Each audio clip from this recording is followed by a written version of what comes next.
एक गांव में करुणा नाम की एक वृद्ध विधवा औरत रहती थी। उसका पति रामप्रसाद एक रोड हादसे में मर गया था।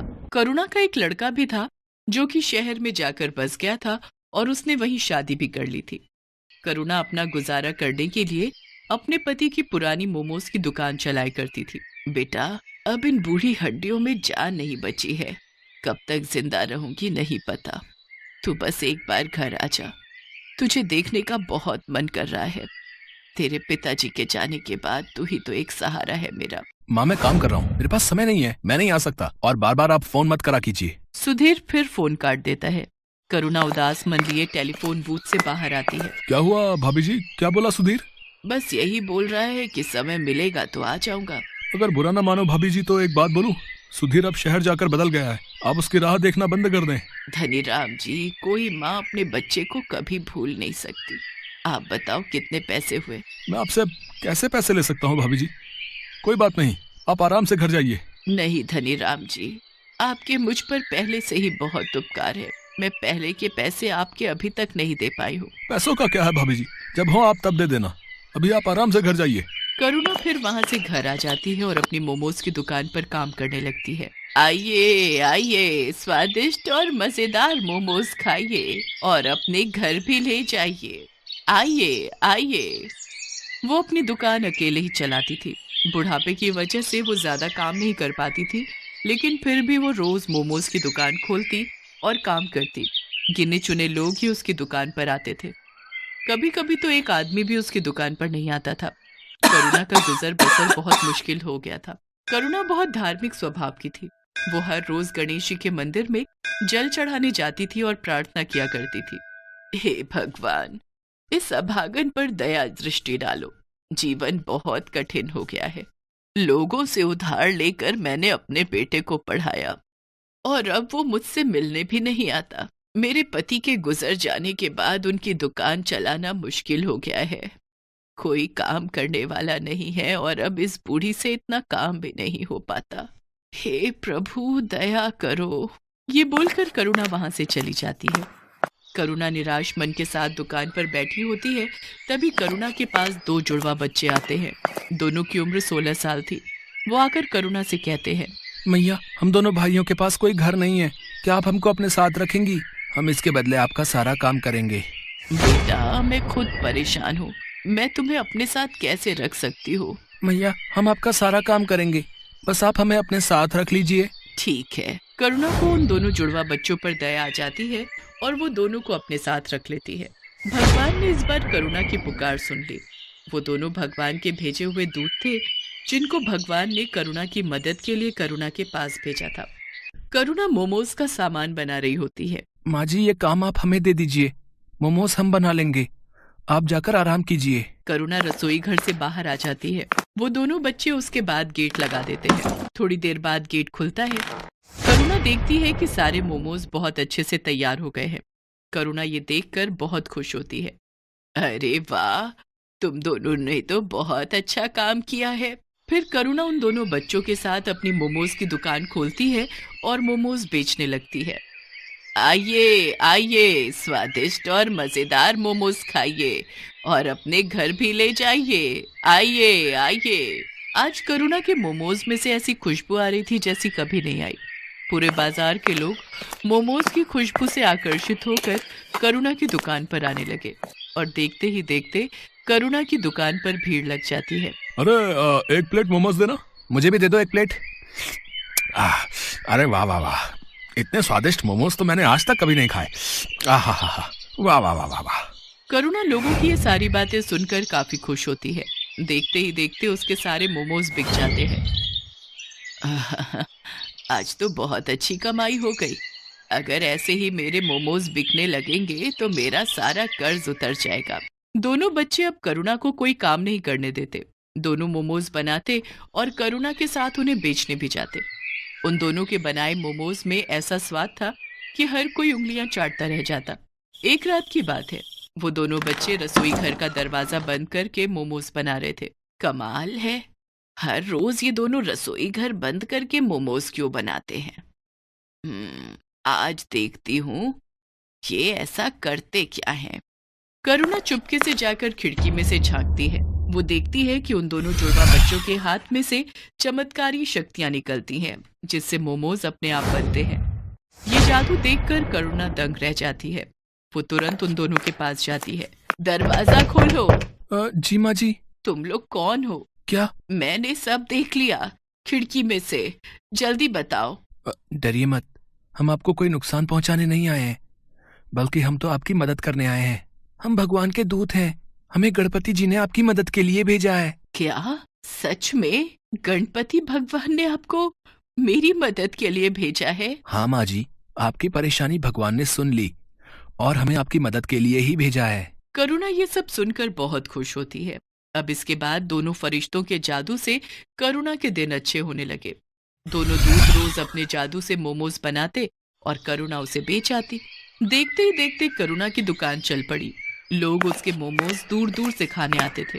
ऐसा करते करते करुणा ने एक बड़ी मोमोज की दुकान खोल ली और धीरे धीरे उसने अपने सारे कर्ज भी चुका दिए।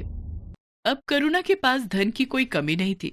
ये बात करुणा के बेटे सुधीर तक भी पहुंच जाती है। इधर सुधीर की नौकरी भी जा चुकी थी, इसलिए एक दिन करुणा का बेटा सुधीर अपनी बीवी के साथ वापस आ जाता है। माँ प्रणाम, देखो मैं आ गया। अरे सुधीर बेटा, तू आ गया। तुझे देखने के लिए तो ये आंखें तरस गई थी। हाँ माँ, मुझे आपकी बहुत याद आ रही थी। मुझे आप माफ कर दो, मैं पागल हो गया था जो आपसे मिलने नहीं आ रहा था। मेरी मति मारी गई थी, लेकिन अब मैं आ गया हूँ। अब आपको कोई परेशानी नहीं होगी। माँ ये देख, ये तेरी बहू है मीरा। नमस्ते मम्मी जी, हमें माफ कर दीजिए। बेटा, मैंने तुमको माफ तो तभी कर दिया जब तुम मेरी आंखों के आगे आए। आज भगवान ने मुझे सारी खुशियां दे दी। अब मुझे कुछ नहीं चाहिए। चलो अब तुम घर। क्या हुआ? तिजोरी की चाबी मिली? हाँ ये रही। अब फटाफट इस बुढ़िया के सारे पैसे निकालो और चलो निकलते हैं यहाँ से। हाँ चलो। मीरा और सुधीर चुपके से जाकर तिजोरी खोलते हैं और वो तिजोरी में से सारा पैसा निकालकर अपने बैग में भर लेते हैं और वहां से भाग जाते हैं। भागते भागते वो गांव से बाहर निकल जाते हैं। तब वो थक कर एक जगह आराम करने के लिए बैठते हैं। इतना सारा पैसा मैंने पहली बार देखा है। अब जरा बैग खोलकर दिखाओ तो, इसे जी भर कर देख तो लूं मैं। सुधीर जैसे ही पैसों का बैग खोलता है वो देखता है कि उसमें बस राख है। दोनों फरिश्तों के जादू से वो सारे पैसे राख में बदल गए थे। वो दोनों ये देखकर दंग रह जाते हैं। वो दोनों राख को टटोल टटोल कर देखते हैं, पर पैसों का नामो निशान नहीं होता। अरे पैसे कहाँ गए? यहीं तो रखे थे। हाँ, पैसे कहाँ गए समझ नहीं आ रहा है। तभी वहाँ पर दोनों जुड़वा बच्चे आ जाते हैं और वो दोनों सुधीर और मीरा पर जोर जोर से हंसने लगते हैं। अरे मूर्खो, कुछ नहीं मिलेगा उसमें। तुम्हारे मन में जब कालिक भरी है तो उसमें भी कालिक ही होगी ना। कैसी संतान है तू, अपनी माँ को लूटना चाहता है। तेरी माँ ने तेरे लिए इतना सब किया। ये जो मिला है ना तेरे को, ये तेरे कर्मों का फल है। और बिना माँ के तेरा जीवन भी इस राख के जैसा है, किसी भी कीमत का नहीं। अभी भी समय है, सुधर जा और जाकर अपनी माँ से माफी मांग ले। आप दोनों ने हमारी आंखें खोल दी। हम लोभ में अंधे हो गए थे। हम अब से ऐसी गलती नहीं करेंगे, हमें माफ कर दो। फिर मीरा और सुधीर अपनी माँ के पास वापस चले जाते हैं और उसे सब सच बताकर माफी मांग लेते हैं। करुणा भी उनको माफ कर देती है। मैं तुम्हारा शुक्रिया कैसे करूं समझ नहीं आ रहा है। तुमने मेरी इतनी मदद की, इसके लिए धन्यवाद। अब मुझे सब कुछ मिल गया है, मेरा बेटा, मेरी बहू, सब। इसकी कोई जरूरत नहीं है माता, हमने कुछ नहीं किया। ये सब कुछ भगवान ने कराया है। अब आपका जीवन अच्छा हो गया है, तो अब हमारा भी यहाँ से जाने का समय आ गया है। अब आप हमें जाने की अनुमति दें। ये बोलकर दोनों वहां से चले जाते हैं। अब करुणा का जीवन बहुत खुशहाल हो गया था। अब उसको किसी चीज की कमी नहीं थी। उसकी मोमोज की दुकान भी अच्छी चल रही थी। अब वो अपने बेटे और बहू के साथ अपना बाकी का जीवन खुशी खुशी बिताने लगती है।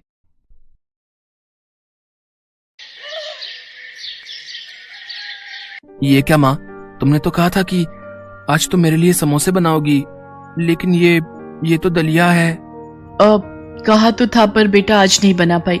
बस थोड़े दिन ठहर जा, जैसे ही काम से एक दिन की भी छुट्टी मिलेगी मैं तेरे लिए बना दूंगी समोसे। ओफो माँ, ये क्या बात हुई? आज मेरा जन्मदिन है। मैंने सोचा था कि आज मजे से तुम्हारे हाथों के बने समोसे खाऊंगा, लेकिन मेरी तो किस्मत ही खराब है। अपने जन्मदिन पर भी मैं अपने मन की चीज नहीं खा सकता। ओहो, कितना गुस्सा करता है तू। अच्छा ठीक है, रुक अभी यहीं पर। अपने बेटे गोलू से इतना कहकर सुशीला अंदर कमरे में गई और फौरन ही एक 10 रुपए का नोट लेकर बाहर आ गई। उसने वो 10 रुपए का नोट गोलू को देते हुए कहा, अब ले, ये 10 रुपए ले जा और लालू चाचा की दुकान पर जाकर खा ले समोसे। नहीं माँ, मुझे तुम्हारे हाथों से बने समोसे खाने थे। लालू चाचा को समोसे बनाना आता ही कहाँ है। ना तो उनके आलू में वो स्वाद है और ना ही तुम्हारे समोसे जैसा करारापन होता है उनमें। तुम रहने ही दो, जब टाइम मिले तब बना देना मेरे लिए। और इतना कहकर गोलू घर से निकल गया। समोसे ना खा पाने की उदासी उसके चेहरे पर साफ दिखाई दे रही थी, जिसे देखकर सुशीला का मन भी उदास हो गया और वो मन ही मन सोचने लगी, हाय रे मेरी फूटी किस्मत, अपने बच्चे की इतनी सी ख्वाहिश भी पूरी नहीं कर सकी। अब नहीं, मैं गोलू को उसके जन्मदिन पर ऐसे उदास नहीं रहने दूंगी। मैं बनाऊंगी उसके लिए उसके मनपसंद समोसे। लेकिन काम पर भी तो जाना है। तो क्या हुआ, रोज तो टाइम से ही जाती हो, एक दिन थोड़ा देर से चलू जाऊंगी तो कौन सा आसमान टूट पड़ेगा। वैसे मालकिन बातें तो सुनाएंगी, लेकिन कोई बात नहीं, मैं सुन लूंगी। लेकिन अपने गोलू के चेहरे पर खुशी लाकर रहूंगी मैं। ऐसा सोचकर सुशीला फौरन समोसे बनाने में जुट गई। पहले वो बाजार जाकर समोसे बनाने का सामान लाई और फिर उसने फटाफट गर्मा गर्म समोसे बनाकर तैयार कर दिए। कुछ ही देर में गोलू घर वापस आ गया और अपनी माँ सुशीला से बोला, अरे माँ, तुम काम पर नहीं गई अब तक? और ये खुशबू, ये तो माँ तुमने समोसे बना दिए क्या? हाँ बना दिए, आजा खा ले जल्दी से। सुशीला की बात सुनते ही गोलू फटाक से हाथ मुंह धोकर समोसे खाने के लिए बैठ गया। लेकिन फिर जैसे ही उसने समोसे की प्लेट देखी तो सुशीला से बोला, माँ तुम भी आ जाओ। नहीं बेटा, तू आराम से खा, मुझे जाना है, पहले ही काफी देर हो गई है। अच्छा तो रुको, मैं तुम्हारे लिए समोसे बांध देता हूँ, काम से वक्त निकाल कर खा लेना। इतना कहकर गोलू रसोई की तरफ बढ़ गया, लेकिन उसे रसोई में एक भी समोसा नहीं मिला। और ऐसा इसलिए था क्योंकि सुशीला ने बस 2 ही समोसे बनाए थे, वो भी सिर्फ गोलू के लिए। असल में सुशीला के पास इससे ज्यादा समोसे बनाने के लिए ना तो समय था और ना ही पैसे। और ये बात समझने में गोलू को जरा भी देर नहीं लगी। अच्छा, तो माँ ने अपने लिए समोसे नहीं रखे। अब कोई बात नहीं, बाहर प्लेट में 2 समोसे तो हैं ही, एक माँ को बांध देता हूँ और एक मैं खा लेता हूँ। ऐसा सोचकर गोलू रसोई से बाहर आया, लेकिन तब तक सुशीला काम के लिए जा चुकी थी। गोलू के लिए समोसे बनाने की हड़बड़ी में सुशीला ने खुद कुछ भी नहीं खाया था और वो भूखी प्यासी दौड़ती हुई काम पर पहुंची, जहां उसकी मालकिन नलिनी गुस्से से उबल रही थी। नमस्ते मेम साहब, माफ कीजिए, आज थोड़ी देर हो गई। वो आज मेरे बेटे का जन्मदिन है। सुबह सुबह समोसे खाने की जिद पकड़कर बैठ गया तो मैं बस। देख सुशीला, मैंने तुझे काम पर रखने से पहले ही बता दिया था कि मेरे साथ ये देर से आने की नौटंकी नहीं चलेगी। तुझे पता है ना कि साहब को सुबह सुबह ही काम पर जाना होता है। आज तेरी वजह से उन्हें सिर्फ दूध और फल खाकर ऑफिस जाना पड़ा। और बंटी, वो बेचारा भी बस फ्रूट्स लेकर ही गया है टिफिन में। बस आज के लिए माफ कर दीजिए मेम साहब, दोबारा आपको शिकायत का मौका नहीं मिलेगा। हाँ, दोबारा ऐसा नहीं होगा, क्योंकि मैं तुझे दोबारा ऐसी गलती करने का मौका ही नहीं दूंगी। मैंने अपनी फ्रेंड को बोलकर नई मेड का इंतजाम कर लिया है, वो अभी थोड़ी देर में आती ही होगी। एक बार उससे बात फाइनल हो जाए फिर तुझे काम पर आने की कोई जरूरत नहीं है। नहीं मेम साहब, ऐसा मत कीजिए, मेरी हालत तो आप जानती ही हैं। मेरे पति नहीं है, बस एक यही काम है जिसके सहारे मैं अपने बच्चे को पाल रही हूँ। अगर ये काम भी छूट गया तो बड़ी मुसीबत हो जाएगी मेम साहब। रहने दे, तुम छोटे लोगों के ये सारे हथकंडे ना मैं अच्छे से जानती हूँ। वैसे तो बड़ा गरीब होने का नाटक करती है, लेकिन अपने बेटे की इच्छाएं पूरी करने के लिए खूब पैसे हैं तेरे पास। सुबह सुबह समोसे तल कर आ रही है और कहती है कि गरीब है। चल अब यहाँ खड़ी होकर और मेरा टाइम वेस्ट मत कर, जाकर काम निपटा। मैं उस नई मेड से बात करके बताती हूँ कि तुझे कब तक काम पर आना है। सुशीला नलिनी के सामने गिड़गिड़ाती रही, लेकिन नलिनी को उस पर तरस नहीं आया। वो हमेशा ही ऐसा करती थी और इसीलिए उसके यहाँ कोई काम वाली ज्यादा दिन टिक नहीं पाती थी। काम निपटाकर सुशीला घर वापस आ गई, जहाँ गोलू उसका बेसब्री से इंतजार कर रहा था। माँ, तुम आ गई? तुमने कुछ खाया तो नहीं होगा ना? आ जाओ, मैंने तुम्हारे लिए एक समोसा बचा कर रखा है। गोलू की बात सुनकर सुशीला की आंखों में आंसू आ गए। उसने फौरन आगे बढ़कर गोलू को अपने सीने से लगा लिया और रोते हुए उससे बोली, मुझे माफ कर दे मेरे बच्चे, मैं जानती हूँ कि मैं बिल्कुल भी अच्छी माँ नहीं हूँ। नहीं माँ, ऐसा मत बोलो, तुम बहुत अच्छी हो। और तुम्हें पता है तुम्हारी सबसे अच्छी बात क्या है? तुम्हारे ये समोसे। हाँ माँ, सच में। और इस बार जो चटनियाँ बनाई थी तुमने, आहा, मजा ही आ गया माँ। बिल्कुल चाट सी बन गई थी। हाँ, समोसा चाट। तुम रुको, मैं अभी तुम्हारे लिए वैसे ही समोसा चाट बनाकर लाता हूँ जैसे आज मैंने खाई थी। इतना कहकर गोलू सीधा रसोई में गया और फिर उसने बचे हुए एक समोसे को एक प्लेट में तोड़कर उस पर तीखी और मीठी चटनी डाल दी। फिर उस पर थोड़े से चने भी डाल दिए और फिर उसे लेकर सुशीला के पास गया। लो माँ, खाकर देखो इसे। अरे ये क्या हाल कर दिया तूने समोसे का? और ये चने कहाँ से लाया? पड़ोस वाली शांति चाची दे गई थी। उनके पास हमारी एक कटोरी थी ना, उसी में ये चने रखकर लाई थी। माँ, अब तुम ये सब बातें छोड़ो और ये समोसा चाट खाकर देखो। सुशीला गोलू की तरफ देखकर मुस्कुराई और फिर उसने समोसा चाट में से एक चम्मच चाट लेकर चखी और फिर गोलू से बोली, अरे वाह गोलू, तूने तो सचमुच में ही कमाल कर दिया। ये तो बहुत बढ़िया है, ले तू भी खा। सुशीला गोलू को खुश देखकर बहुत खुश थी। नलिनी के घर जो कुछ भी हुआ था वो उस बारे में भूल ही गई थी। लेकिन फिर माँ, इस बार जब तुम्हें काम के पैसे मिलेंगे तब ढेर सारे समोसे और ऐसी ही ढेर सारी चटनी बनाना और चने भी बना लेना। फिर मैं अपने सारे दोस्तों को ऐसी ही समोसा चाट खुद बनाकर खिलाऊंगा। गोलू की बात सुनकर सुशीला जैसे होश में आ गई और उसकी आंखों से आंसू बहने लगे। अरे माँ, तुम रो क्यों रही हो? क्या हुआ? गोलू, इस बार जो पैसे मिलेंगे काम से, शायद उन्हीं में काफी समय काटना होगा। आज काम पर देर से पहुंची थी ना, तो मालकिन बहुत ज्यादा गुस्सा हो गई। शायद वो मुझे काम से निकालने वाली है। क्या? बस एक दिन देर हो गई तो इतना गुस्सा? कोई बात नहीं माँ, तुम चिंता मत करो। और वो खड़ूस आंटी तुम्हें काम से निकाले उससे पहले तुम ही उसके यहाँ से काम छोड़ दो। हैं? ये तो क्या बोल रहा है गोलू? जब तक कोई और जगह काम नहीं मिलता कम से कम तब तक तो। नहीं माँ, अब तुम्हें किसी के घर जाकर काम करने की जरूरत नहीं है। मैंने सोच लिया है कि अब क्या करना है। अब से तुम और मैं मिलकर समोसा चाट बनाएंगे और उसे बेचेंगे। तुम देखना माँ, हमारी बहुत अच्छी कमाई होगी। गोलू की बात सुनकर सुशीला हैरानी से उसकी तरफ देखने लगी, लेकिन फिर अगले ही पल उसमें भी आत्मविश्वास जगा और उसने गोलू को फिर से गले लगाते हुए कहा, हाँ बेटा, हम मिलकर लड़ेंगे और जीतेंगे भी। इसके बाद सुशीला ने खुद ही नलिनी के घर का काम छोड़ दिया और वहां से मिले पैसों से उसने समोसा चाट बनाने का सामान खरीदा। हालांकि ये सब करते हुए सुशीला के मन में इस बात को लेकर डर था कि अगर ये काम ना चला तो क्या होगा। लेकिन फिर गोलू का आत्मविश्वास देखकर उसमें भी हिम्मत आ गई और उसने पूरे मन से समोसा चाट का सामान बनाकर तैयार कर लिया। और फिर शाम होते ही, नहीं माँ, तुम रहने दो, चाट तो मैं ही लगा कर दूंगा सबको। जितने मन से सुशीला ने समोसे बनाए थे, गोलू भी उतने ही मन से समोसा चाट लगाकर सबको दे रहा था। पहले दिन ही सारी की सारी समोसा चाट कुछ ही घंटों में बिक गई और लागत के साथ साथ अच्छा मुनाफा भी हाथ आ गया। सुशीला और गोलू बहुत खुश थे। फिर कुछ दिनों बाद, अरे सुनो बच्चे, मुझे समोसा चाट को ऑर्डर देना है। आपको लाइन में लगना होगा, ये सारे लोग ऑर्डर देने के लिए खड़े हैं। उस जगह पर वाकई बहुत भीड़ थी और नलिनी को उसी भीड़ से जूझते हुए आगे बढ़ना पड़ा। और फिर जैसे ही उसने सुशीला को वहाँ पर ऑर्डर लेते हुए देखा तो उसे अपनी आंखों पर विश्वास ही नहीं हुआ। अरे सुशीला, तुम ये मशहूर समोसा चाट की स्टॉल चलाती हो? लेकिन कैसे? इतनी जल्दी इतना सब कैसे कर लिया तुमने? बस अपने बच्चे की इच्छा पूरी करती रही मेम साहब, और भगवान पर भरोसा बनाए रखा, क्योंकि वो तो सब जानता है ना कि कौन क्या है। वैसे आपका कितना प्लेट का ऑर्डर है?